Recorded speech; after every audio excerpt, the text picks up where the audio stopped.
Mapagpalang araw sa ating lahat mga idol. Ngayon ay pupunta tayo sa ating Azolla Pond dahil may order tayo na kailangan i-prepare. Salamat nga pala kay Sir na taga Consolacion, Cebu dahil siya ang unang nag-order sa atin.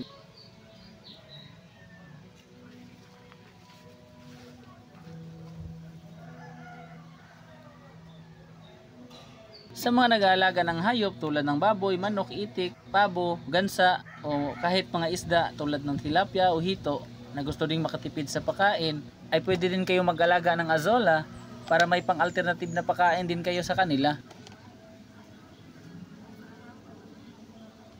Sa mga gusto umorder at mag-alaga sa ating Azolla, mag-PM lamang kayo mga idol dahil tumatanggap ako ng order within Cebu area.